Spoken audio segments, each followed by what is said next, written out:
And we are back with another Black with No Cream podcast. New episode every single Sunday. I'm your host, Ben Haggerty, aka Ben Real First World. Today we have an insane hand lettering illustrator, graphic designer on the show. His name is Scotty Russell, but on the internet he goes by the name Perspective Collective. Scotty has a fast-growing Instagram account where he is literally vomiting insanely creative posts every day, which has gathered him an army of almost 40,000 followers. His work has been featured all over the internet. He has flown all over the country to speak about his art, and his collabs are insane. For instance, he literally made a coffee mug. He hand illustrated this piece, and they partnered with the coffee company or whatever. They made this coffee mug where they sold 200 mugs, 200 of 200, that was it. And that shit sold out in 30 minutes. They then turned around and made 400 new designs on 400. Well, it was like one design on 400 mugs or whatever, but you get the idea. Did 400, sold that shit out in less than 20 minutes. And they even had one mug that was printed wrong. The logo was actually upside down that they auctioned to raise money for an animal shelter, and it fucking auctioned out for $900. This dude is lit. Scotty and I both met years ago when I was making music. He owned a clothing brand, I was making music. We would collaborate on shows and different projects, photo shoots and things like that. We've known each other for a long time. His work is incredible, but most of all, it's his hunger to teach and give back that I love. He has his Perspective Collective podcast where he gives inspiration and he talks with a ton of creatives. He shares very detailed blogs and even behind the scenes on his creative process, which I promise you guys need to check out. This dude is insane. And if you're a part of the Black with No Cream private group, then you obviously saw him hand illustrate that Black with No Cream logo on that cup that he made to promote the podcast that me and him recorded like 10 minutes before we recorded this podcast on his podcast. So yeah, tune in Perspective Collective podcast if you want to hear him talk with me and hear me share my story. And this is obviously his story. So yeah, this is it. If this is your first time tuning into the podcast, you're probably wondering, what does Black with No Cream fucking stand for, Ben? Well, Black with No Cream is a private content creator group fueled by caffeine, or at least I take my coffee black with no cream, but you can drink or not drink whatever caffeine you fuck with and still be a part of our community.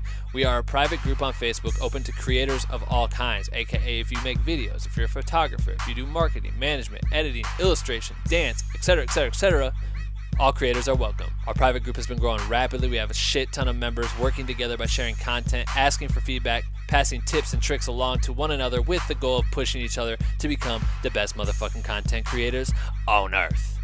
And you can join our group if you want to by just going to bwnc.com/join. We would love to fucking have you. Please join. If you're interested in supporting Black with No Cream, please go to bwnc.com/merch. We have hats, stickers, shirts, pins, and shit that are available in the store. But if you're listening to this now, you may be here early enough to participate in a rare merch drop. Tomorrow at noon, I'm going to be releasing 30 Black with No Cream coffee mugs, which will be 30 of 30. That's it. Once they're gone, it's over with. I'm never printing these mugs ever again. It's just a rare, small thing I want to do. I'm putting it up on the merch store Monday at 12 p.m., January 22nd. First come, first serve. 12 p.m. fucking LA time, so PST or whatever the fuck that shit is. Be on there. Be ready to buy these mugs because they will never come back. So I appreciate any diehard fans that are there at the jump. And if you don't have any funds, I totally get it. There's other ways that you can support. Obviously, share this link to the podcast with as many people as you possibly can, and hop on iTunes and leave me a review. Every review helps this podcast grow, helps me as a host understand what you guys want. That's it, basically. I appreciate you. I fucking appreciate you. All right, that's it. Enjoy the work week. Keep creating. Make sure to tune in every Sunday for a new Black with No Cream episode. And without further ado, I bring to you my interview with Scotty Russell of Perspective Collective and the most epic podcast intro ever created right motherfucking now. Attention. If you stop this podcast recording at any time, you will die. I don't want to die. Do you want to live? You have 24 hours to share this podcast with 5 people or you will die. I'm kidding, you won't die. You're just weak shit for not sharing. And the winner of the best motherfucking podcast goes to Black with No Cream. What do you think? It's so fucking dumb and so fucking Ben Haggerty. I knew you would say that. We'll start on that. And we are back with another Black with No Cream podcast. Today I have my fucking homie, Scotty Russell. What's up, what's up? Yeah, a.k.a. Perspective Collective on the internet, except with just the vowels. Kill the vowels. Your Instagram handle's what? PRSPCTV_CLLCTV. And there's a reason. Yeah, why? Why I made myself so fucking hard to find. It's very hard to find. was a couple years ago. I used to be Perspective_Collective, but then I read everywhere how it needs to be easy for people to find you and have the same name on all platforms. I'm like, okay, well, let's do it this way. And yeah, now it's hard for people to find. But at least PRSPCTV looks dope on my license plates. It does look hard. Yeah, so- people probably going to know who you are. Yeah, people are like, what's that say? I'm like, shit. my God. Yep, they're never going to find me on social media anymore. So it is what it is. Well, that's how you find him anyway. Scotty is one of the illest illustrators I've ever met. Shout out to you for getting that spot in my book. But Blessed hashtag. his shit is crazy. Hand illustrator, you're a letterer. Is that a word? Illustrator, letterer. Letterer. Yeah. Letterer. Lettering artist if you want to He like makes the prolong illest letters. His drawings are fucking out here. Like, they're crazy. Next level They're shit. gone. They're gone. They're super far gone now. So Scotty, I've known you since like fucking back in college. We met in 2006, 2007. Yeah, early. No, early on. 2009, 2010. I graduated around- in 2010. So I graduated 11. Yeah, so I met you It was around around that 2010, 2009, Yeah. 2010. So anyway, I used to make music. Obviously, you heard that shit before. And when we were performing, our groups were performing and shit. Scotty had a clothing company called Daydreamin', and we would rock that gear when we played our shows. And so we were like co-sponsoring each other or whatever. Yeah. But that's how we met. Right now, Scotty has a poppin' ass Instagram account called Perspective Collective without the vowels. But Perspective Collective is the brand, and he creates the illest drawings. He posts all this cool motivational shit on his Instagram channel. His shit's blown up. You got like 40,000 plus. It's around there. There's a lot of pizza and cats involved in that shit too. He draws though. a lot of. He's got Can't a be weird too serious. obsession All with the pizza and can't be cats. too serious. We got cats and pizza on our mugs right now. Right now, we're drinking some coffee. He's got his custom mugs that we have. He's been making merch. These mugs that just a tidbit because we just talked about this. We're drinking out of these cool ass mugs. It's got a cat holding a piece of pizza. It's a Perspective Collective rare piece. And he just told me that they released a bunch. How many of these? So I teamed up with Deneen Pottery Place up in Minneapolis, and this one right here, Space Cat. We did 200 of them, like just a silly ass design that wasn't meant for anything. They were like, dude, this would look. This I'm holding design. it to the camera. Which one? It doesn't matter. They were like, this design would be perfect. So we did a run of 200. I didn't expect anything. We sold out 200 of this first one in under 30 minutes. Oh my god! And so everybody wanted a next one. So we did a follow-up collaboration.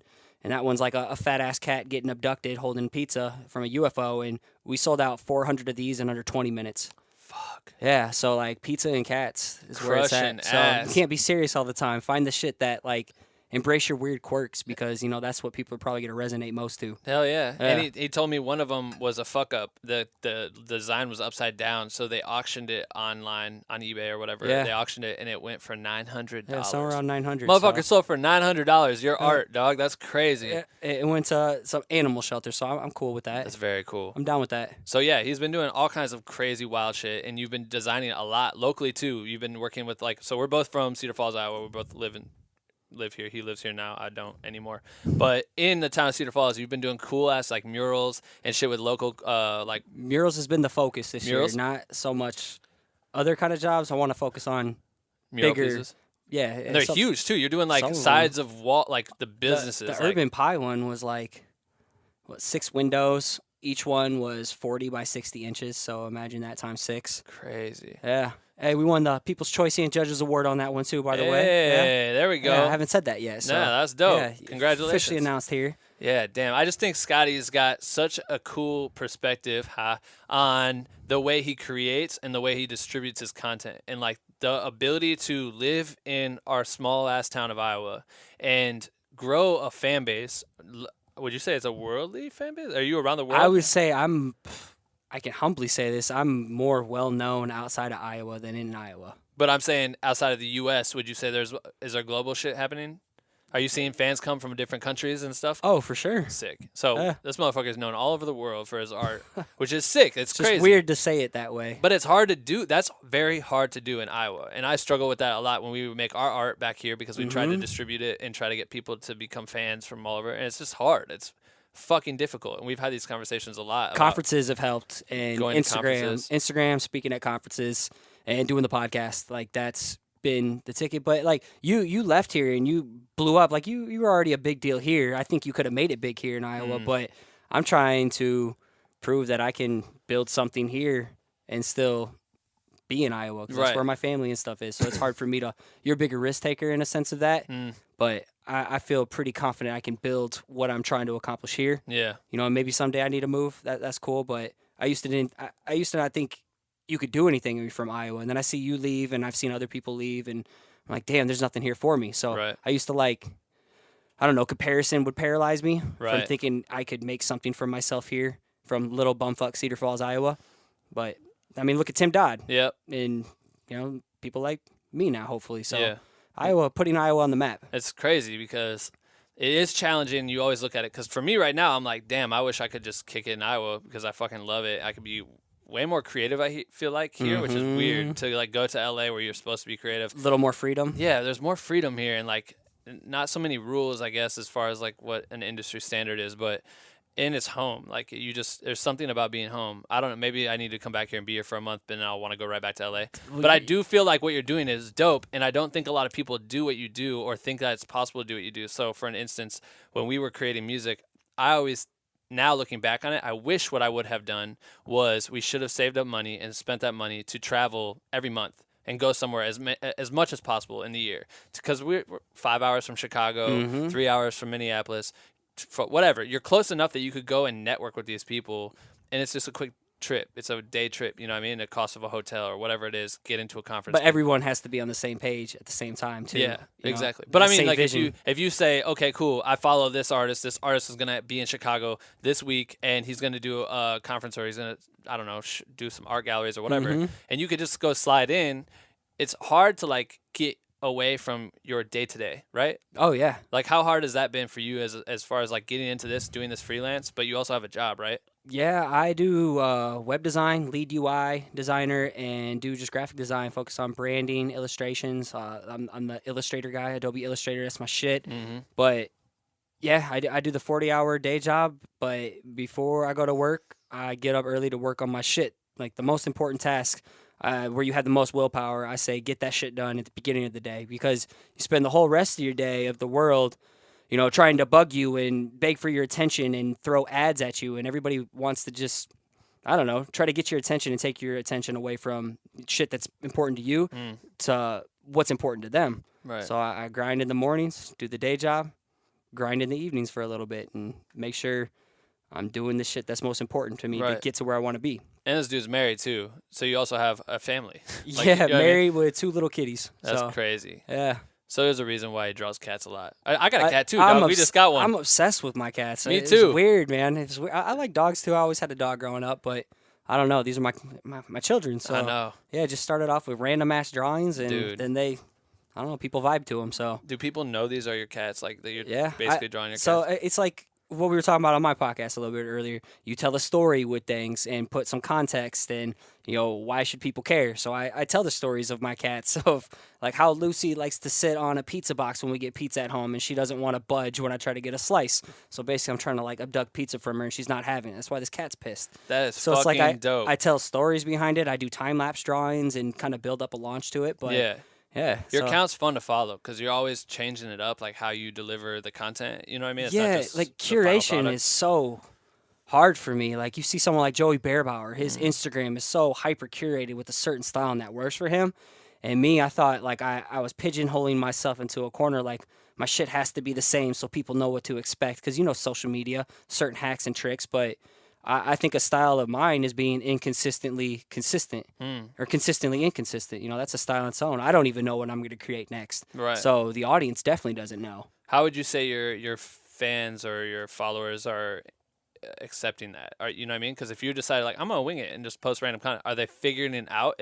Are they learning that that's your style? Yeah, they're learning it, and you know, and just to train behavior, I even put like, hey, you know, I'm constantly experimenting in like my stories, or I share with people, because I share the process of like I'm big in sharing the behind the scenes of things, and not just. For me, I get a little paralyzed by comparison again if I see someone just posting this dope ass polish drawing or calligraphy or a mural, and I'm like, oh fuck, I can't just like spit that shit out and make it look good like that. So I know I resonate when people share the process along the way, and they simplify it, and you know, they kind of let you under their wing to see like, hey, this isn't anything special. There's a lot of work that goes into it, and it starts off with really shitty sketches. It doesn't Right. start off perfect. So you know, I let people know and train their behavior to know to check my stories. You know, I put in my little profile. Like you'll see, follow along with the process. You know, Right. check my stories so people know what to expect in a sense. So would you say that some of your fan base, or a lot of your fan base, is that audience other illustrators that want to be like you, and they're benefiting because you're the guy that's offering this behind the scenes tips and tricks versus Definitely.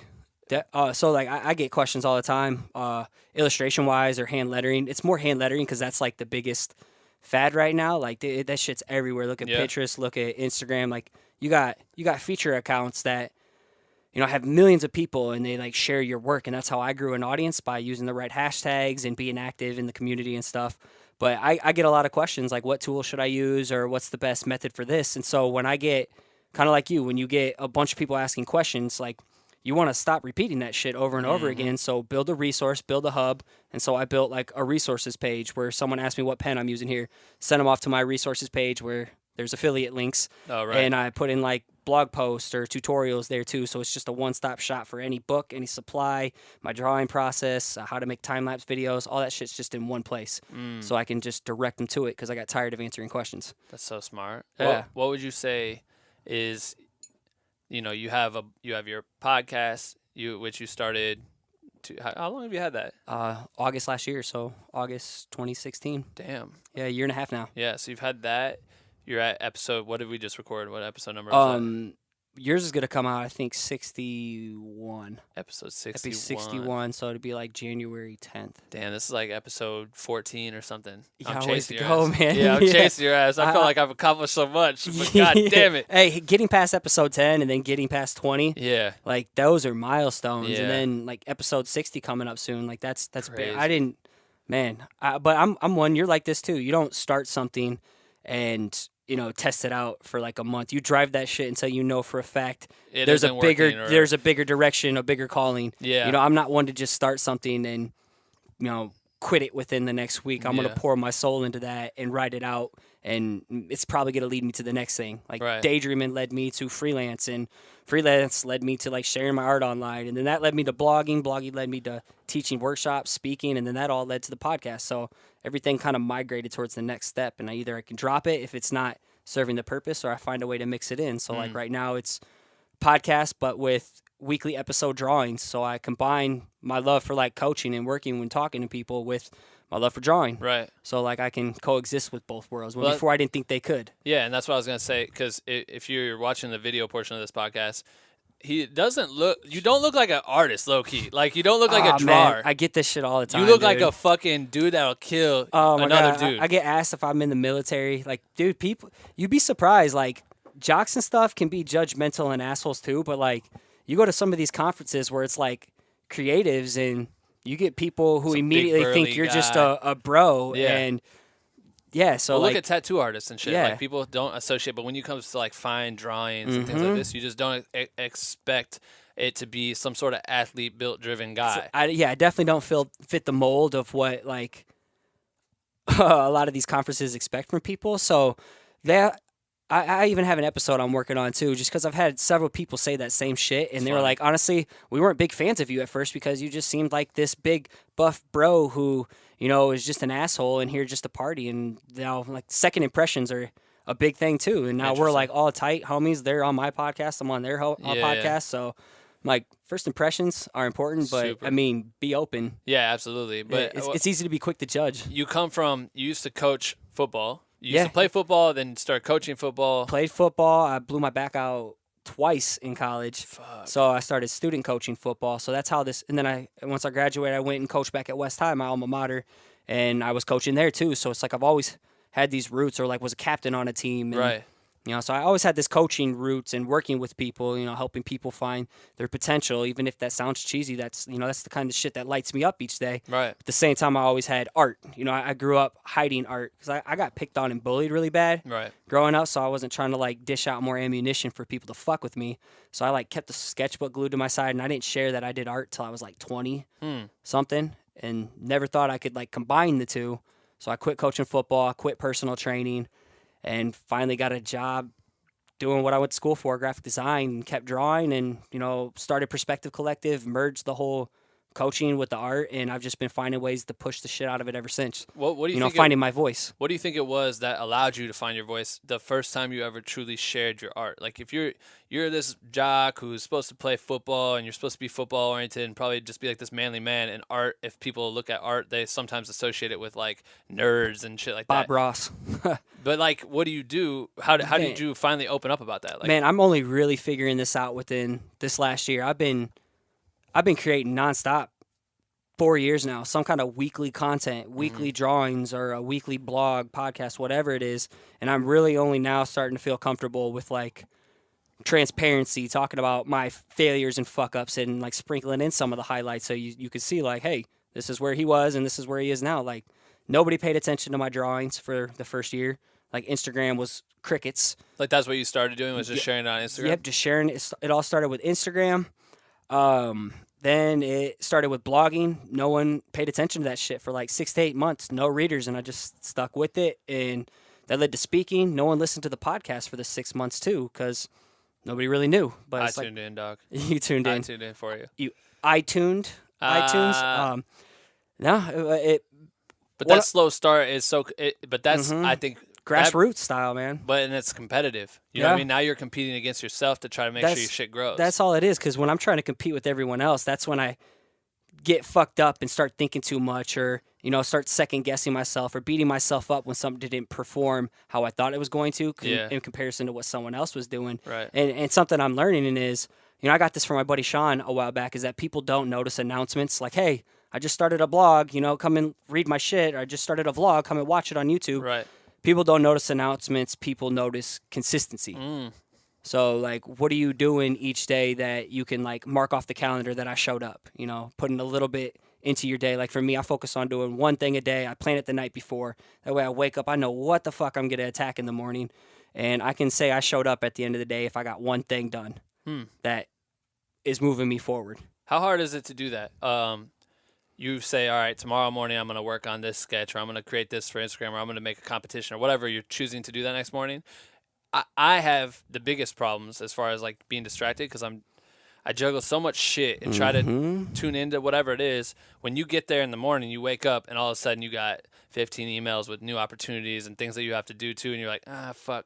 How hard is it to stay on course? You know what I mean? Like, that's I call it Superman syndrome. So like, ever since high school and college and graduation, I've had this Superman syndrome. Like, I can take on anything. Like, I've had overloaded course schedules at college, plus I was coaching football 7 days a week. I had an internship, plus I had a side job too, pushing in carts at Hy-Vee. Hell yeah. So, and I had a girlfriend. So like, all I've known is a full plate.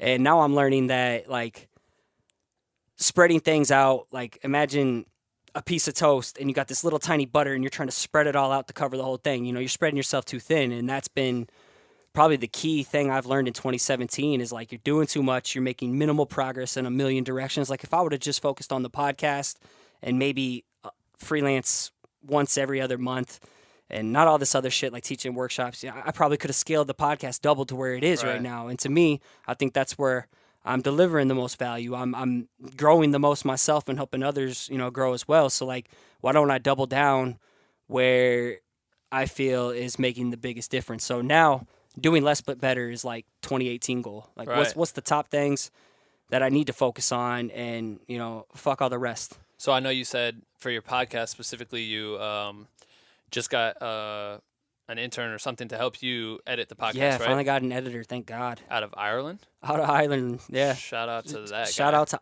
Anya Brennan. She's a girl. It's a girl. Shout out to that girl. She's the shit, man. So she just got the last one done. I just shot her the next one later. So starting with the monologues, and then I'll dish out the interviews. Would you say allowing yourself to, because that's another big problem for me, is constantly being able to like let certain things go or let someone else take over. Delegation. It's fucking hard to delegate. It's way hard. You only know that you're good. You only know that I'm the best person that can do this. It's like, could somebody like edit how I do, or like make my voice sound good with this transition music, or can they capture the same voice or the vibe that I'm trying to do? And yeah, my main focus is like allowing myself to let those people in, and I think by training them to perform the way you perform, if there's two of me, that's gonna be dope.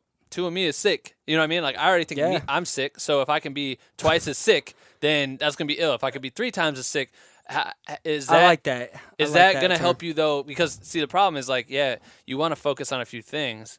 But for me, if I focus on a few things, then I lose out on a lot of other shit. So if I allow people to take over certain roles for me, and maybe you don't get paid as much, or maybe you don't get as much credit as much because you have these other people doing what you're doing, they're starting to get shine. I truly think that that's the best move, in my opinion. Would you say that could work for what you're doing, to allow new people into your circle? Oh, for sure. And that's what I'm trying to do. Before I was like, Mr. I had to do it all. But now it's like I'm seeing like how I have other friends who do podcasts out in the creative fields, and, you know, they have multiple people. That's like 2 of them or 3 of them. And they have time to go and do more promo or do more reaching out to people to try and get like sponsorships and shit. So like, I see it as, what I've read is that it should be 20% creation, 80% promotion. And I'm like ass backwards right now. I'm like 80% creation, and I'm barely like promoting my shit. I schedule it like once in a day, all on like Hootsuite or something like that, playing ahead. But then I don't re-promo it. I don't go out and reach out to people like, hey, if you're looking for a sponsor, this is my shit. You know, I haven't had time to even build like a marketing packet for my podcast, which I've seen other people do. I'm like, I need help because I'm so busy on creation that I get everything done and I have to immediately get started for the next week's podcast. And the promo is missing, you know, get the reach. Like, I'm not even tapping into the potential of where this podcast can be. And it's because I've been doing too much. Right.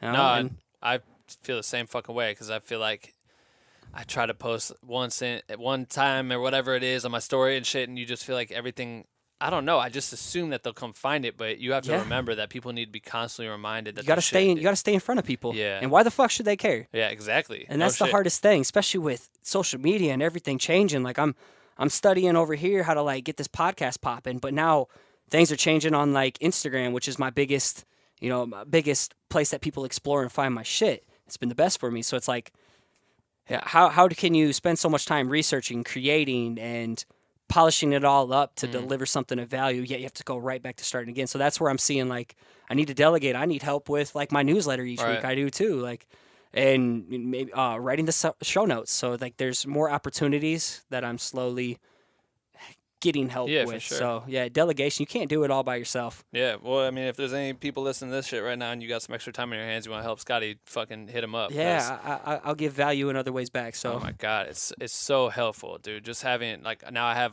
Dave, my intern, who's helping me cut these videos. And what's up, Dave? Yeah, shout out to Dave. But just to have one extra hand on your shit is so meaningful and helpful, and the fact that I can now sit back just a little bit more and focus on bigger picture shit. Yeah, bigger picture shit. That's exactly. I'm so focused in the production day-to-day stuff that I can't even see the big picture where I really want to scale shit. So that's exactly it. I lose sight of the bigger picture. So do less but better. What would be like a tip that you could provide as far as because for you, I feel like it's important when you land a feature page. Like if there's a big page that has millions of followers, like if I got posted by Instagram, you know what I mean? Like that'd be huge. That's the goal, right? So it depends on what your niche is. I know if you're in photography, like there's massive photo featuring accounts out there that what worked for me was like these massive lettering accounts. They have a hashtag. So one of them is for my good friend. Her name's Brooke Robinson, and she hosts Good Type. Huge lettering account. They're almost hitting 1 million people. Good Type? Good Type. Dope. I've seen that one. Yeah. And she's become a good friend. She's actually on the podcast. But Sick. You start off by using their hashtag on your work, and especially if they're a smaller page, like kind of growing with just a couple thousand.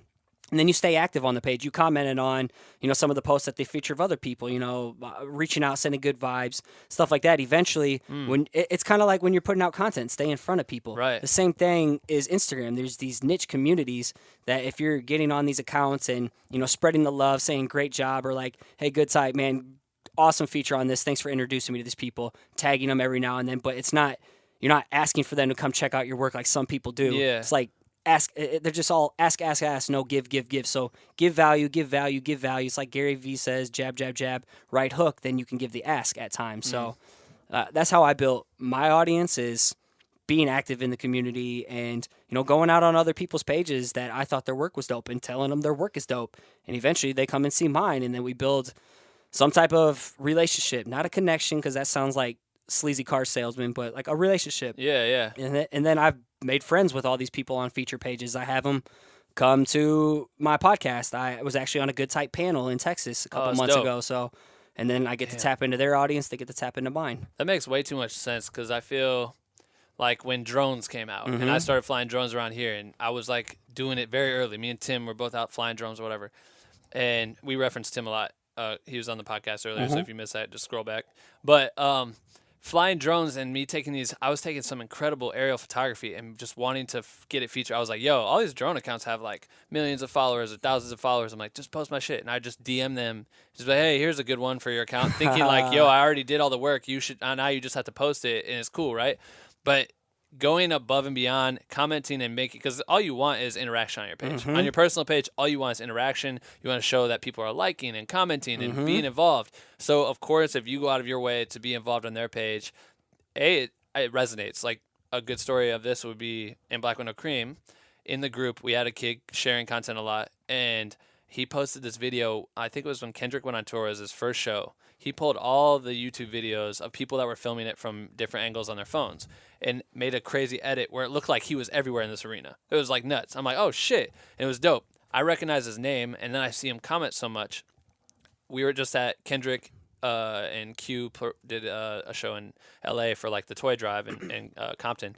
And I saw, someone told me that kid was there, and then I saw him walking around with this big rig or whatever, and I was on stage, and I wired to our producer. I was like, yo, send that dude up on stage, which I know he wasn't going to get on stage without this. I bring him on stage, and then the first thing I tell him is like, yo, Kendrick's about to come up on stage, track him out and film it like this or whatever, and he about shit himself when he heard he was about to film Kendrick.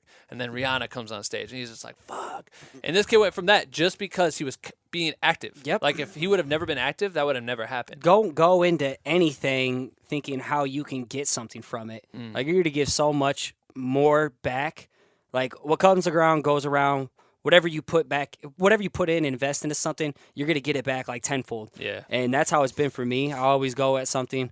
With the daydreaming, back when we did that, I was the spammy guy. Buy my shit, buy my shit, buy my shit. And then when I started doing Perspective Collective, shit totally shifted. I started getting more into marketing and realized that, if I'm giving value, that's only going to like bring something back to me, karma, in the end. And that's how it was. That's how I grew an audience quickly. That's how you sold 400 mugs in 20 minutes. Yes. Finding ways to give and not ask. Like, give before taking. Like, always be a giver. So going back to daydreaming, because you and Dustin started this brand. Fuck, Yeah. What year was it? 2013? It was 2010. It was the 2010? spring of 2010. He hit me up with the idea. I started sketching out the logo. Like, I was doing hand-lettered custom logos in college before, like, everybody's, like, building a business off of it now. But it all just started with an idea, and, yeah, 2010, summer 2010, we, like, printed our first shirts, and we didn't know what the fuck we were doing. Right. But nobody does. Whenever you start something, you're going to Yeah. suck. Like, you think Jordan didn't even, like, make it to his high school basketball team. He got cut. Like, you're going to suck when you start anything. Like, nobody's fucking Picasso right out of the gates, Right. But what would you say you were able to take away? Because that lasted for a few years. You guys both go your own ways. Then you start this out of nowhere. You just start your own brand. And I remember asking you about it because I was like, yo, so you going to start your own clothing thing? You're like, nah. It was, honestly, it was towards the end of Daydream. We had, like, a warehouse and everything lined up, but everything I was creating that didn't fit the brand, I was just looking for, like, a name to house it under. And, like, Scotty Russell Designs and Scotty Russell Studio just sounded super douchey, and I kind of wanted a curtain to hide behind. Yeah. Something more abstract. So I started Perspective Collective towards the end of Daydreaming, and, that kind of just fizzled off. How did you come up with that? Oh, man, it took me like 2 months. I wrote down a whole list of just words that I liked. I'm all about perspective. And, like, I was a very narrow-minded person. So, like, perspective's big in my life right now. And I like drawing things in perspective. And so then it started off, I was, like, rhyming things. I like alliterations. I like rhyming. Like, I do a little freestyle on my own. And somehow it got narrowed down to Perspective Collective. I sat on it for a month. And I hated it because I cared too much what people thought at the time. And so I didn't even share this stuff with people until, like, towards the end of Daydreaming. And then I'm like, I'm just all in. And now it's, like, a part of me. People see it, recognize it. Like, people know what Perspective Collective is before they even know my name. Right. So, I Crazy. mean, it's a trip. But And it's dope, too, because you guys go your separate ways. Daydreaming kind of fizzles out. And then fast forward to you getting your shit popping, and then Dustin goes down and starts working on video shit, and you guys made that epic ass video, and I'll put it in the show notes. You did that video where you guys were like in the warehouse, or something, you're drawing and just saying motivational shit. So yeah, we still linked up, and still got good ties with him, even though it was a little weird at one point. But no, Dustin's a good brother. He's even in my wedding and stuff. So like, Dustin's a good homie, motherfucking talented ass, crazy videographer and photographer. So and he's even starting his own thing where he was like hitting me up about minimal videography. Where like, how can I be minimal? He sold all of his shit and moved to Texas, and now he just rents when he needs to. There's a lot of creative people in Iowa, I gotta tell you. Yeah, man, Dustin's awesome. So it's just funny how we all started in a group. He introduced me to you. Crazy, so, right? Yeah. So what would you say is like the biggest move for you since you started your own shit? What was the first thing that actually you started to see like a mass amount of people coming to your account? Or was that just longevity, like slowly you grew your fan base? It was slow build. Yeah? Slow build for sure. Like nothing has ever popped off in my life, ever. It started, I was just drawing every day. Like drawing every fucking day, and I like stopped drawing for the longest time. I was just all about digital, and I started seeing like hand lettering on Instagram. I'm like, I could do that. Like I did daydream and custom logos, and so I just started doing hand lettering. Fell in love with that, and then finally, Good Type. Honestly, Good Type was like my first feature when they had like 10,000 people, and I was like, holy shit! Like I was getting a couple likes on a photo here and there, drawing every day. I was doing it because I enjoyed it. I wasn't creating for other people, and then holy shit, I got a feature, and I'm like, that started like giving me some validation. Like, damn, I'm from Iowa. Maybe I can make something happen here. Because those were some dark times. Like, no one wanted to hire me for graphics. I spent 3 years out of college not getting hired for what you went to college for. Yeah, and oh my God, and I got all this student loan debt from going to a private school because I wanted to play football. Yeah. And then football got taken away from me. Then I couldn't get a job. So like, I spent 3 super, super depressed years smelling like tenderloins, serving at a restaurant. Not getting paid, coaching high school football, trying to like rob and steal people's money, doing personal training. Like there was no ethics behind it. Yeah. It was miserable, man. And then, things started popping off. I fell in love with drawing again, and, people started noticing over time. Like 1 month it was 50 likes, then it's 200. Next thing you know, a year later I got 10K followers, all from a year of just drawing. That's fucking crazy. Yeah, so it's like sometimes you just need a little validation. Like it starts within. I believe you got to believe in yourself with shit, but like when other people start taking notice, it's like when you're working out and you've been doing it for a while and you don't necessarily see the change, but you keep with it. And then one person makes a comment like, damn, you're looking a little thinner in the face. You're like, oh, fuck yeah, I am. I'm going to go work out harder. Right. That's exactly what it was for drawing, and it still is. But then you get into those points where you need the validation. Like you need, that's your oxygen. And that's when shit's a slippery slope and you start depending on the likes, the comment, the affirmation. And when that's not there, an Instagram algorithm changes up on you, it fucks with you. Right. And you forget why you started creating in the first place. So it's like I've been through those dips too. How do you stay strong and steady in that shit? Like what's your biggest, your move that you make in order to like succeed? Because it can be obsessive to like look. It's so obsessive. People. I had to kill all notifications. I don't let a goddamn social media notification come in my life and take me away from like important shit. Like it's just one of those distractions I'm talking about. The world's trying to distract you. Next, before you even start drawing something, ask yourself, why am I doing this? Why am I creating this in the first place? Is this something that is true to myself, authentic, staying in your own lane? Like that's big. I got that from Chuck Means, but. Or are you creating it because you saw it's a trend and you think you can jump in on a trend and catch a feature from it? Right. So like for me, I had to stop myself and why. Like I ask pretty much whatever I do these days all starts with why. A good book from Simon Sinek, but it starts with why, and that's pretty much how I base everything. Right. Why do I want this person on the show? Is it for me? Is it for my audience? Yeah. And a lot of times it could be for both. But why am I creating this piece? Is it something that means something to me that has some story and context behind it? Or am I just jumping on a trend to try and catch a couple likes and boost my follower count? So, well, shit, I remember even at a certain point, you started cracking off and doing these illustrations. And I think I had, who was it? Well, my homie Jordan, who still is crushing his shit. He has a clothing brand, Shepherd Goods and Lamb Chops. Okay. And I remember I was living with him. And I told him about you, and then I was like, yo, dude, I have a dude that you could potentially collaborate with or whatever and make some cool designs for his clothing company. You're like, nah. And I'm like, he'll actually pay you though. It's good. They're like, nah.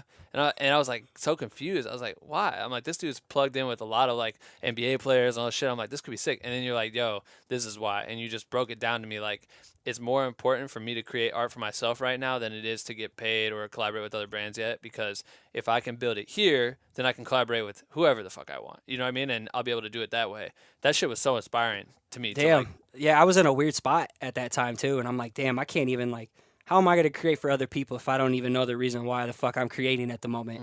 So, like, yeah, it's like anything. You got to find your voice and find your style. And that's been, like, a thing of mine, just going deep into the unknown, trying to figure out what the fuck am I creating here? Why am I creating it? Why does it matter for me? And why will it matter to someone else? Like, and a lot of the times I was getting people who would try to hire me to create some other person's style.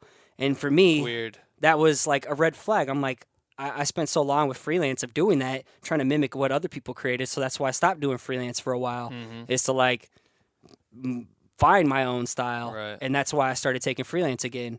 So like maybe now I might be interested, but during that time, I didn't even know why I was creating in the first place. I was in a weird spot and just trying to figure shit out.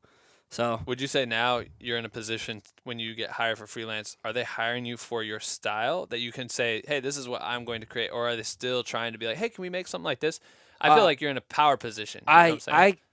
I get asked more based on like my current style. Or if they ask me, I'll tell them I'll shoot them my portfolio or my Instagram and be like, is there anything here that, you know, relates to your style? If someone hits me up trying to have me mimic someone else, they might get a polite response, an autoresponder, or it just goes into the trash because they'll give me how much do you charge? Can you make logos like this? And I'm like, dump.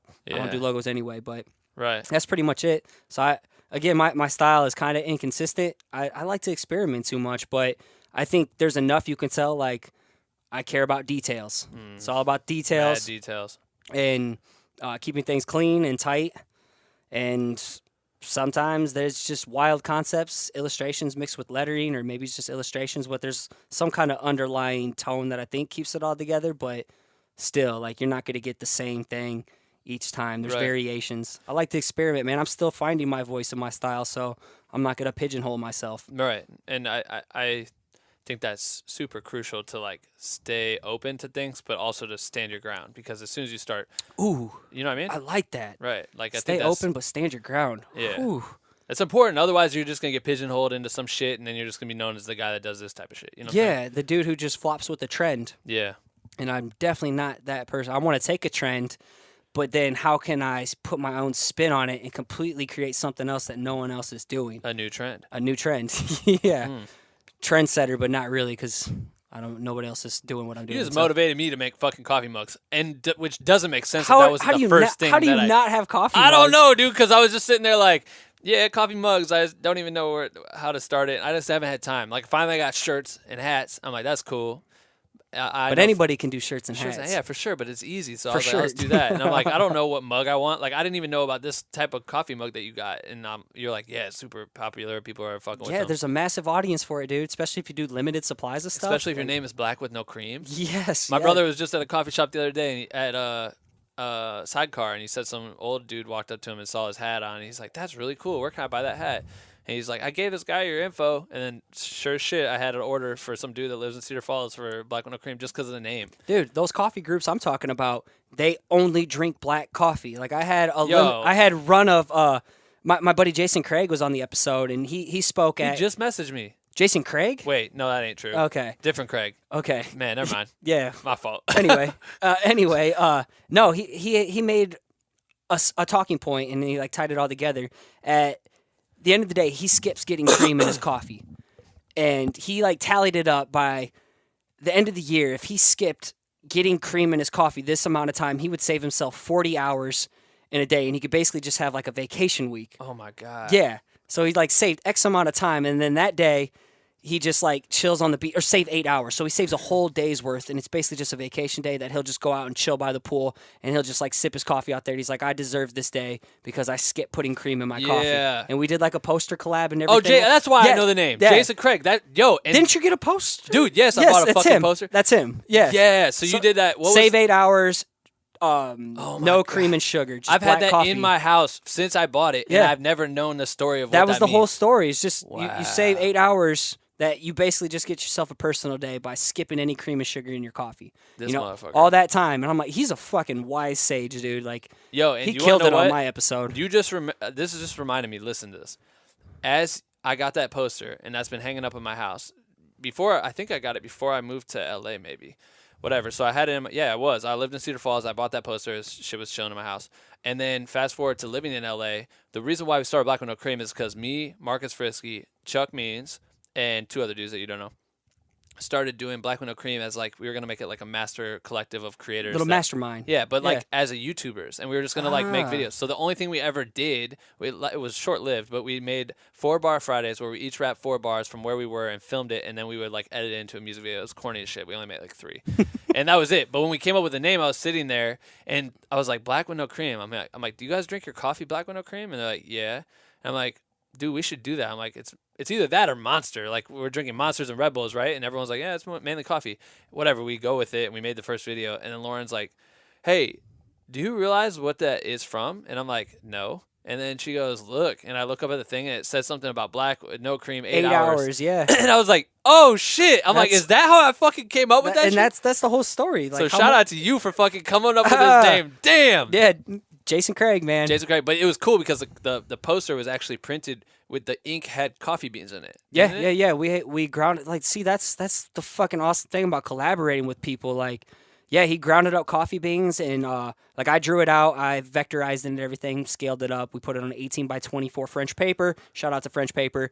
And then he made his own ink with coffee in it, and then he like embellished it too with like coffee stains. Crazy. So yeah. I love that poster. That shit's at my house right now, chilling. Yeah, it's in there. I had to like switch up my walls, man. I get I hear you. stagnant after a while. I Right. got shit all over the place, but they can see it in the video. So all right, so let's talk about this. How did you go from creating to, because you're fucking obsessed, to turning it around to start making money? Because I think that's, for anyone that's listening to this from our shit, like everything's all about like, how do I start getting paid off of this? Because I've been working my ass off. What do I do to start turning coin? And let's skip the part of like, yeah, we know you need to hustle to get there in order to be able to do it. But Some practical things I've done. I'm still figuring out how to fully monetize this because I just, so you know, I do the day job still. I'm figuring out how to make Perspective Collective fully monetized. It's for like my podcast weekly episode artworks, like I'm drawing something regardless. I'm sharing the process. I'm sharing the story behind it. And at the end, I have a 5x7 or 8x10 episode artwork drawing. I make a template, so it's already cut to that size of popular frames. right. And, you know, I'll put a plug out there. If anybody's interested in it, you know, you can buy it. So each podcast episode, you always have something for sale. Yeah. Like, it's just I'm choking. That just- artwork is for sale at the end of Basically, it? and I Hard. listed I listed on my site too, or people just work, you know, kind of back and forth through DMs. So like that was the start of me selling work without having to do freelance. And then other ones is realizing everybody keeps asking the same fucking question. It's a running joke in like the lettering community of what pen is that? And then you just make a hashtag and it looks like it says what penis is, but what pen is that? So it's just like a funny little hashtag, but you get the same questions of what paper are you using, what tripod are you using, or what programs or book are you listening to? Right. That's when I create a resources page with affiliate links. Just send people over that. They click on it. They go down the word hole, and you know anything they buy outside of your shit, you can collect a check from it. Yeah. Or there's things like Patreon. You know, I do a small little Patreon that you? helps me cover my podcast expenses right now. Oh, cool. Which has been awesome, but I'm giving value first before I even ask. So what's the example of like a Patreon? What are you saying? Like if you join for $5 a month, you get... You can get access to like bonus little mini episodes. If this certain bracket you do, I go by 1 perspective, 2-point perspective, 3-point perspective, aerial perspective. Those are like my levels. Cool. And, you know, there's things like you can get critiques on your work.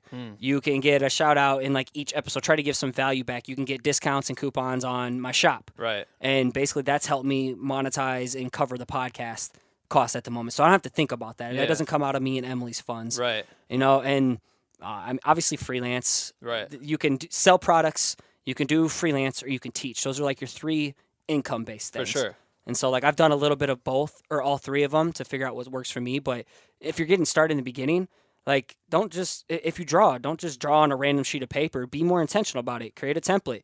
Make a little 5x7 and draw in there. That's easy to ship, low cost. And over time, you can sell it for 50, 100, 150, 250. Right. Like, I made a decent little extra cash this week by For the just doing an holidays? office clean out, you know, Oh, and selling sick. drawings online. And that, like, that went well. Right. So, but that's like small ways to, you know, build some monetization. Do you see yourself getting into a position as this grows to be able to quit the 40-hour-a-week job and take this over full time? And how are you going to do it? Doing less but better. Yeah. A book I just recently read called The One Thing by Gary Keller. It's we make things so fucking difficult, and just focusing on the simple, most essential things. Essentialism's a good book too, but focusing on the most essential instead of focusing on all these non-essential things that give you minimal progress in a million directions. So for me, I haven't really been able to find ways to fully monetize the podcast on this platform because I've been doing all these other little things that weren't significant and took time away from the most important. So, Yeah. so whether it's like building my name doing murals and getting podcast and public speaking, like ideally that'd be dope if I could travel and do those three things. Well, I think you're built to be a teacher, dog. Like, especially the That's- fact that you don't just post the final piece of art. You take time to, because it's distracting as fuck when you're trying to be creative and you might be in the groove of something, but then you're like, oh, I have to stop and put a fucking text on this Instagram story. Yeah. Or whatever. Like, it can hold me back for sure. but you do it. That's the thing, is you're teaching. You're taking the time out of your day. That's important It's to like you. I know people are getting value from it because I know I get value from it with other people, and I want to be the guy who's answering questions.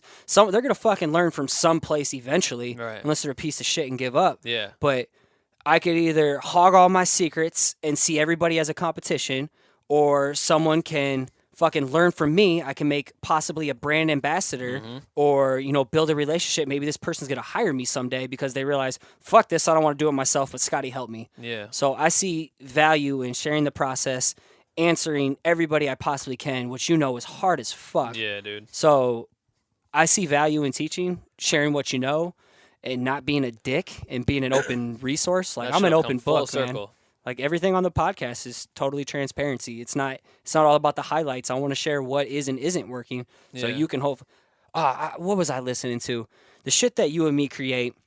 We're in a good spot now, but if you were like me, you were kind of lost and didn't know where the fuck to even like start or begin, Yeah. whatever. But I feel like I'm creating content right now for that lost soul I was like 5 years ago. Hell yeah. That's basically what I create. That's what like And I, guess noticed that fulfills from me. a lot of the people that we would look up to. If you look up to like a Gary Vee, and Yeah. who wants the answers, like that's what we should always be thinking Mm-hmm. about. You know what I mean? And just by doing something as simple as talking on podcasts or talking to people and being an open book or communicating back and forth on the DMs, because I've communicated with people on the DMs that may have been like a brand new creator, but I've also talked to people that are like super experienced that I'd be like thrown off by, why is this person talking to me about Yeah. this shit? You know what I mean? It's crazy. And just those conversations, I've learned shit from that. You know what I mean? Taking the time to learn is so key. I don't know. I fucking love that shit. Yeah, 'Cause this is- learning. I'm an addict when it comes to that, because before I was the kind of person who would feel sorry for myself.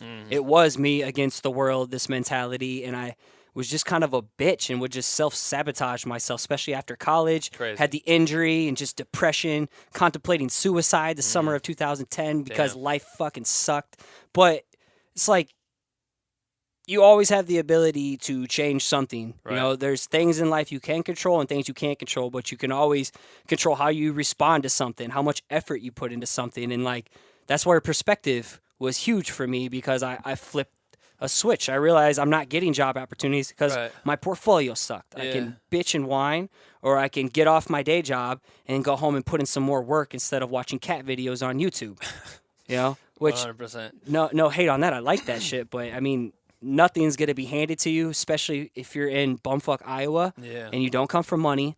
Like, don't ever expect a goddamn opportunity. I said this on the episode that comes out next week. Nothing's just gonna be wrapped in a Gucci bow and gracefully land in your lap. Yeah. Especially nothing worth having in life. So Right. I've learned to grind, and it's a buzzword hustle, but I mean, nobody's giving me a goddamn thing. My parents supported me. I got hella awesome friends, but like, nobody's gonna do the podcast for Right. me. No one's gonna give me a feature without me working for it. Crazy. No audience is gonna be just like discovering me. Like, I'm not gonna learn how to give a speech in front of 600 people without me reading books and learning, watching TED Talks, and practicing a million fucking times. But you did, so your first, the first conference that you went to for illustration happened to be Creative South, right? Yeah, I went to. Would that technically be like one of the first ones you went to? Yep, I went to that conference a couple years ago. I didn't know anyone either. Yeah, you just went. Where was that at? You It flew was there, in right? Columbus, Georgia, and it's a big ass conference, caps out at like 800 people, and very intimate setting in a small town, Columbus, Georgia, not big. 2 hours from Atlanta, and I went there because there was people I knew from Instagram there. Really, that was it. And I wrote a proposal, some bullshit to my work, when really I wanted to go take a lettering workshop and meet some of these bigwigs. And that's where like I met all these communities. I'm like, holy shit, there's a whole nother world. Like when you went to LA, you saw this whole other world for there, something so much bigger than yourself, and you just come home just fucking motivated. And I'm like, I'm tired of being a little bitch and sitting in my office wondering why not me. And then somehow next year I got invited to speak. That's the dopest part. Yeah. Now, this dude ends up going from being an attendee, first time attendee, to being Knowing asked no to one. speak. Yeah, so it was a trip, but That it's was like dope. I busted my ass, and like you linked up with people, you DM'd, you built relationships. It wasn't, hey, can I speak? No, Right. it was like I built a relationship with the owner of it, Right. the founder, and never asked a goddamn thing. And then he started following me. And next thing you know, like he's paying attention to my work, and he's hearing good things from other people that I've talked to. And last minute, they had someone not work, and they hit me up like a month before. And I'd just given my first talk just a month before. And that was to like 100, 150 people, my first talk ever. And then you went to like 800 or something. Yeah. Wow. So that was like, And didn't you get like a fucking standing ovation or some shit? yeah. Preach. It was, Preach. So like I was the last minute fill-in. It's weird to talk about, but You weren't like the keynote speaker, were you? Or no, were you... not at this one. I was the 9 a.m. hangover slot on a Saturday morning when everybody gets fucking lit Yeah, on the night Friday before. night. And like this conference, they throw parties, Yeah. like hardcore parties. So like I wasn't expecting anybody to be there, and it was a packed auditorium. And like, dude, I just put everything I had into it. Like I poured my soul into it. While a lot of people like fuck up and stumble and admit how nervous they was. Like I'm just game face. I could have give this hour-long speech off the top of my head. Like that's how rehearsed I was. Damn. And like knew like the pauses, walking the stage. Yeah, Like, yeah. you would have thought I spoke before, but it's like I practiced at home when no one was watching. I practiced in car rides. I take 10-minute walks at work, and I'm like practicing walking the river by myself. Damn. Like just rehearsing. And yeah, you would have thought I'd given talks before. People didn't believe that was my second speech. And then boom, boom, boom, that led to like all these other conferences and other events and getting on podcast interviews and all kinds of shit. So Yeah. like, but nothing would have ever happened if I didn't get out of my comfort zone, seek out my people. Because here, Right. you get it, like your people aren't around you. If I don't know, I had to find my people, find community, and put myself into an uncomfortable situation. That's fucking dope. And that exploded everything else from there. Damn. But that's pretty much the summary of it. I saw it happen. You came back amped as fuck from that thing, and then all of a sudden you're flying all over the place to get speeches Yeah. out here, give a speech Well, here. do after this, going this. Creative South the first time, like I had a buddy convince me to start blogging because I was just drawing like every day. Yeah. And so I started blogging, pouring my thoughts, my ideas out there. It sucked ass. Like I wasn't a writer. Never would have thought I would have done that. But like putting content out there other than just a drawing, like putting context and your experiences and story to it, that helps you establish credibility. It helps Yeah. you establish authority. People start seeing you as a figure. Even though I didn't see myself like that, the perception people have of you never will match the perception you have of yourself. Well, you give them a character to know and love and care. Exactly. You know what I mean? Like that's exactly. the best. And you build a personable brand without even knowing you're building that brand. Right. And so like I left Creative South that year just on fire, kept drawing, started blogging, and then someone started reading my blog, gave me the speaking opportunity that February, and then Mike Jones, the the owner of Creative South, heard about my talk, my first talk, and yeah, that's how my name got brought up. So it's like be ready for an opportunity, because if you put in the work when no one's watching, like It's gonna come. you're gonna manifest these opportunities. But it's like be prepared for when that shit comes. Like I wanted to say no. There's so many times in my life I've said no to things because they scared me. Yeah. And now I'm like, what the fuck scares me so I can go out and do it now. Right. That's Yeah. dope. Find the yeah, shit that always scares be you, man. prepared. You have to be Yeah. prepared for that shit. We talk about it all the time too, because even if kids message me like, "Hey man, could you give this beat to Schoolboy Q?" and I'm like, "No," because if I did that, I'd be giving 1,000 beats a week. Yeah, you know what I mean? yeah. But Just just my the fa- demo. but like the difference is like if they gave it to me, say I did do it, and I give this song to whoever it is, and that person likes it, you better have 100 ready to go. And this goes back to me and Chuck and Mark C and all those, and buying them, making music. Like, yo, if we write demos, we can't just write one banger and give it out and be like, hey, Katy Perry, sing this song. And she likes it. And she goes, what else do you got? Nothing, because this is as much as we could do right now. You better have everything you can ready to go to fire back with heat. Like, it always should be heat. Always be prepared for an opportunity and always be prepared to deliver.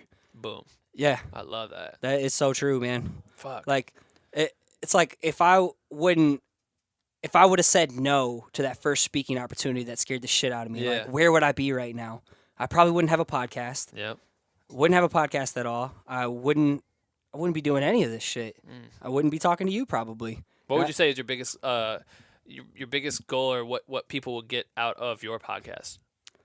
My podcast is for, honestly, the person who I was a couple years ago. If you're working a day job and you have no idea what the fuck you want to do with your life, but you're scared to die with regret because you didn't try, my podcast is for you. It's helping you carve out time to build something for yourself, and have some perspective along the way and realize that there's not one way of doing things in life. Because I used to think, like, this is the only way to do it. This is the only way you can make money. Artists, you don't want to be a starving artist. You have to go to school, get a fucking job you hate, work till you're retired before life begins.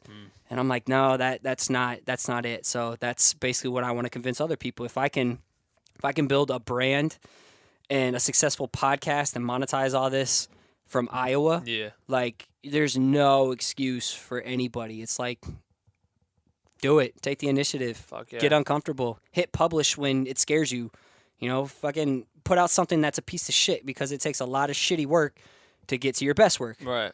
And at the end of the year, dude, so 52 episodes in a year. That means 52 custom drawings in a year minimum, not excluding client work or like fuck around drawings. Yeah. But at the end of the year, there's maybe like 4, maybe 6 pieces max that I'm just like, damn, that's a banger right there. Like, that's a heater. So it takes a lot of shitty work.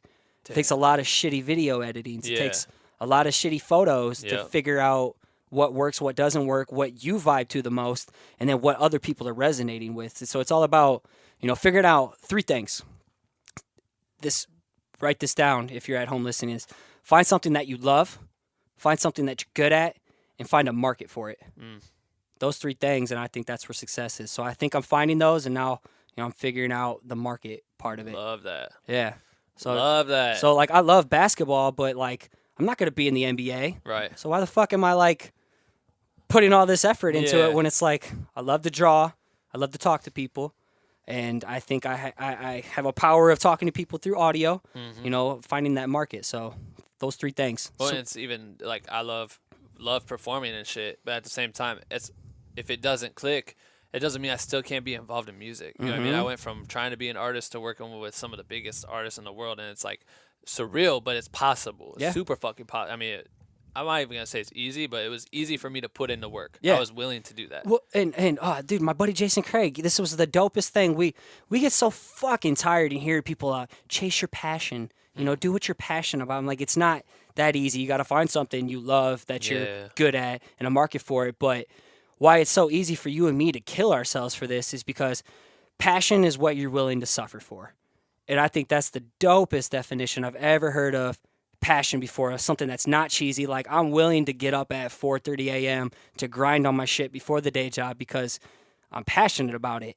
I'm willing to fucking sit here for 5 hours and stipple a drawing and get in my zone and listen to music or a podcast or whatever because I'm passionate about it. And I'm willing to go and fly to conferences, get uncomfortable because I know I can make a difference for maybe one person. It's not about the masses. Go for depth. Go for depth. That's exactly what Travis talked about on his shit. 'Cause he always talks about it's just one person. It's so true. Like, the podcast, the numbers and all that stuff, you have no idea who you're making an impact on. If you don't see like 1,000 likes on your Instagram photo or like thousands of downloads on your podcast, but you get like that one random message out of the blue, you're like, all right, I'm doing this for a reason. I don't need thousands of people to tell me I'm changing their life. But like once in a while, getting that one message, like, that's where it's at. Super where it's at. Yeah. Damn. Depth, man. I love this. I try to give everyone a little advance warning to ask questions to whoever I'm talking to on the podcast, so I got a couple. But answer them. Take your time, whatever you want, however you want to answer these. But these are from the people in the private group. I like try to get them to be as if they were here. So Josh Brendes, we know him. What's up, Josh? He says, do you have any plans on collaborating with artists outside of your medium? Painters, motion graphic artists, sculptors, etc. I think it would be dope AF to see some of your work mixed with these types of work. Over there in that box over there is people who do screen printing on it's like pizza boxes over there. It's a screen printed pizza box in that. That's dope. Or like coffee, but I would love to like fuck around with like a photographer or something like that. Like me and D-Mac did some kind of collaborations, but like didn't you do one with Tim too? You did. Yeah, Tim Dodd. So we did the Everyday Astronaut. Like I chalked up a whole floor in an apartment building, and we did this rig where he looked like he was floating in this chalk illustration space. But and you did his logo, or was it you that did his logo? I designed his logo, but then he like cut it out of foam and stuff. Because I remember we did a shot with him where I flew the drone up and we shot down, and we had to put the logo in the bottom corner as if it were really there, because it was like no Photoshop was the rule to make it look like he smoked the side of a building. So we printed out the windows and all the shit. There's definitely ways that he's being involved in this shit. Yeah. So, what about motion graphics? Have you tried fucking with that? Yeah, honestly, if you scroll back maybe 2 years on my Instagram, I had a buddy I worked with who did motion graphics. So I'd like vector up lettering, and he would take it, and then I'd like take Taylor Creary. I'm like, okay, let's push the boundary a little bit. Let's bring in a photo. Let's bring in my lettering on top of it. Then you do some stop motion graphics. So I'm always down to collab if it's like, I'll be honest, convenient at the time. If I'm booked with like podcasts and speaking and teaching workshops, like that's going to take priority, podcast first and then those two next. But I'm always down. Like I'd love to like I have Procreate now on the iPad. I'd love to get a photo and then do a time-lapse drawing on top of the photo somehow. Like, I've seen that stuff going on, but if you're a photographer and you got some dope photos, like, that'd be dope. What's your dream job, collab, whatever you want to call it, piece of work you could create? Oh, my God, dude. If I could do, for, like, a large-scale pizza chain and design their pizza boxes with, like, just all my crazy little designs and illustration, all this shit I've been drawing for years, like if I could channel all that into some kind of like sick pizza box that I know people are going to see, it's more than just like, here's a Pizza Hut box that doesn't do anything with the shitty coupon code that nobody sees. Like I want this box to be like a piece of fucking art. And that's what that one in the corner is that I don't have opened yet. But it's like, I want to find ways that are just like boring marketing things, but like how can you make it more engaging? Yeah. I'm big into like branding and that kind of stuff. So some type of Casey's. Yeah. Let me fucking do your pizza boxes. Dude, Casey's flew out when Taylor Morris got hurt and was in D.C., in the hospital in D.C.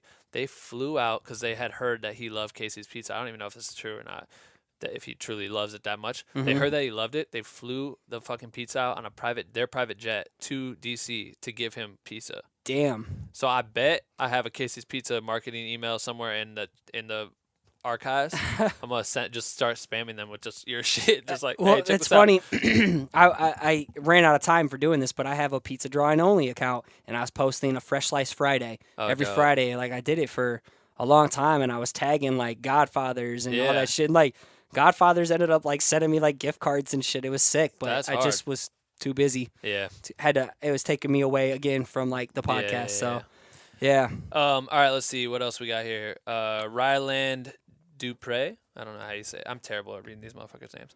What is your favorite color palette to use and why? Ooh, that's tough. I like black and white.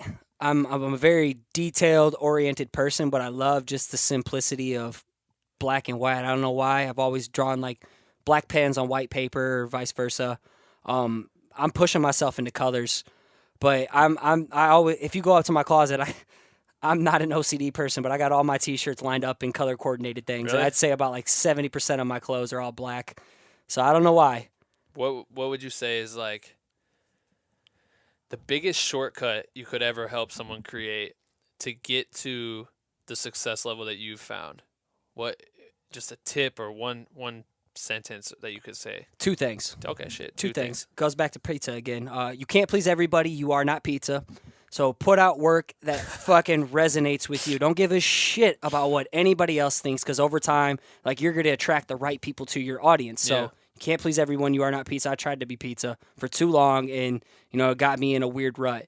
And the second one is consistency. Like, nobody's gonna know you exist if you're not constantly in their face with content. But content's vague. So creating experiences or stories or educational entertainment, So create something that means something to you as much as possible, and eventually people are going to catch on to that shit. Like, now knowing that poster has been hanging in my wall for over 2 years means what it means about the 8 hours and taking that time that it takes to get cream and pour that shit in there, gives you a full day off. It gives you time to like focus on something that's more important. Knowing that story makes that shit 10 times more valuable to me. You know what I mean? Like, it was already dope as fuck, and I always like, check this shit out. My homie did this, whatever. I thought the happy part that would make it mean something to me was that it had coffee beans in the ink. Now to have the coffee beans in the ink and what the illustration means, sick. Yeah.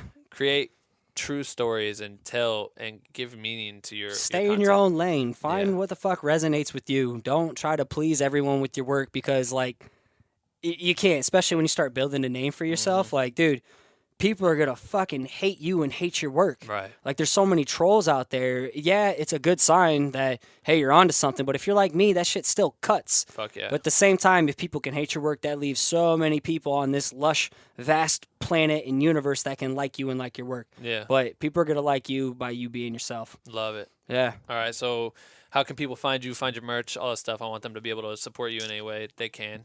You can find me at perspective-collective.com. There to link you up to all my other social media, or you can find it at perspectivepodcast.com. So it's perspective-collective.com, the actual words, or is it the no vowels? It's full words. Full on perspective-collective. I couldn't get it without the dash. It wasn't available, but that's my site. That's got the blog, any kind of art, the merch, His portfolio, all the stuff. You can go through there and buy some shit. And then perspectivepodcast.com, or you can find that on Instagram, iTunes, wherever you listen to podcasts. Crazy. So that's where you can find me. Keep it simple. There we go. Dude, I appreciate it. You gave a fucking lot of dope shit for these people to take away. I'm excited for people to hear that shit. Dude, I'm stoked too. Thank you for having me on the show, man. Nah, it's funny because we just so people know if they're still listening to this, we just did 2 back-to-back podcast episodes. I recorded one on his. Now he's on mine. We're in his house in Iowa. It's the first time I've ever been here, and we're in your workshop, and it's fucking sick to see all your shit in here because you just got so much memorabilia from the years of you just putting it in time. A lot of it's more of like my friend shit too now. It's crazy. Surround myself with things that keep me inspired. Yeah, it's dope, really dope. But yeah, all right. If you made it this far, I let everyone put a hashtag in it. So if they made it this far and they're still listening, you have to tweet at us a hashtag. What do you want the hashtag to be? Stay cheesy. All right, that's it. We out. Thanks, dude. I appreciate it. Bye, bye, bye, bye. That's it for episode 15 with Scotty Russell of Perspective Collective. Thank you for tuning in and listening. Make sure to follow Scotty on all platforms and check out his work. I've shared his links in the show notes, which you can find at bwnc.com/podcast. Leave a review on iTunes and let me know what you loved about this interview. If you're interested in joining Black with No Cream's private group for creators, visit bwnc.com/join. And last but not least, buy some fucking ill-ass merch. Every sale helps me keep this thing alive. Subscribe to Black with No Cream. New episode every single Sunday. See ya next week, you bitch!